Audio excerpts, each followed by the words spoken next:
Welcome back to Sunday Night in America. Most anything goes in politics these days. You can call voters deplorable, anti-democratic. You can call opponents racist, misogynist, homophobic. You can call black Republicans Uncle Tom, a token, a prop, a ventriloquist dummy. You can use terms like terrorist, white supremacist, extremist, anarchist for your opponents. You can even belittle a senator for where she sat while giving a speech. Anything. Except this. Lincoln Riley, an innocent young woman who was killed by an illegal. That's right. But how many of thousands of people being killed by illegals? Because then you have to do this. You use the word illegal when talking about the man who allegedly killed Laken Riley. An undocumented person. And I shouldn't have used illegal. It's undocumented. I'm not going to treat any of these people with disrespect. Look, they built the country. So you regret using that word? Yes. Those are stunning words to hear, that people like the man who bludgeoned Laken Riley to death built this country and should be treated with respect. With respect, Mr. President, the man who murdered Laken Riley did not build this country. He entered it illegally. He did not build anything. He destroyed it. He took her life and sentenced her family and friends to a prison of grief for the remainder of their lives. We hear a lot about so-called dreamers. Well, Americans have dreams too, or had dreams, I should say. Laken Riley dreamed of being a nurse, but those dreams died right beside her. So while MSNBC may be offended at the word illegal, the rest of us are not. She was killed, which is illegal, by someone unlawfully in the country, which is illegal. Apparently, it's fine to know it, you just can't say it. The left has no trouble naming victims who advance their causes, no trouble demonizing people they don't like. But you can't call a man illegally in the country who illegally took a life illegal. And the fact that Biden apologized tells us a lot. We're not talking about a valedictorian. We're talking about a defendant who kidnapped a woman, bludgeoned her to death, drug her corpse to a secluded area, disfigured her skull, and tried to avoid apprehension by concealing her body.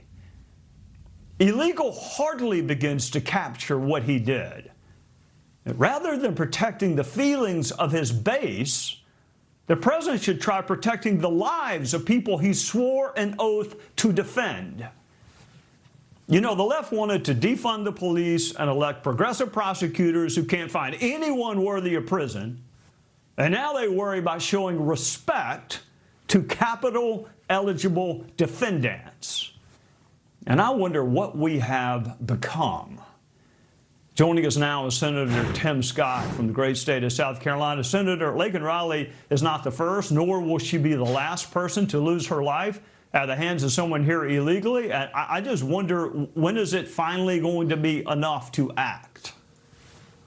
I cannot understand President Biden to save my life, Trey. God bless America with a new president. We were better off under Trump, but I got to tell you this. A president of the United States who's more concerned with the term illegal versus undocumented when the term he should be using is murderer is frustrating and disgusting. I cannot tell you, as a kid who grew up in a household of a nurse's assistant who dedicated 50 years of her life to making sure that people were better off, seeing Laken Riley, who wanted to go down the same path to help Americans, to make us better, to be murdered on her own streets out for a jog, and to have a president of the United States go on any TV station and apologize for calling the murderer illegal means he is not fit for office. We need a new president. We need someone who respects the laws of our country, who closes our southern border, and who stands up for innocent life. Yes, Laken Riley's innocent life.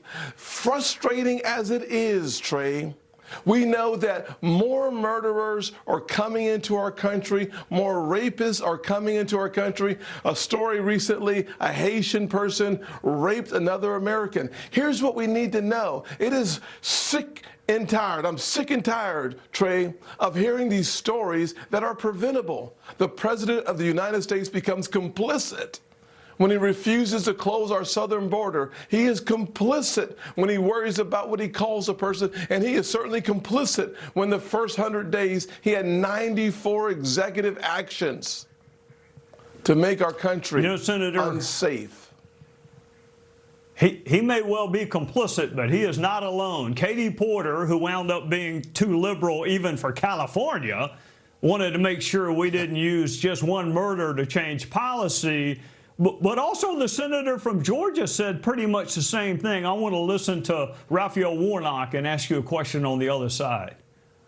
Laken Riley did not deserve what happened to her. This is smoke and mirrors by people who are not serious. The only way to address the current crisis on the border in divided government is on a bipartisan basis. And so rather than demagoguing this tragic death by this young woman, they ought to get serious. And let's pass some bipartisan legislation and deal with the crisis. You know, Senator Warnock said she, quote, did not deserve what happened to her. That is a stunning thing to say. I mean, I wouldn't want you to step out on a limb, Senator. Didn't deserve what happened to her. He also says it's smoke and mirrors. What do you say? Trey, she got murdered.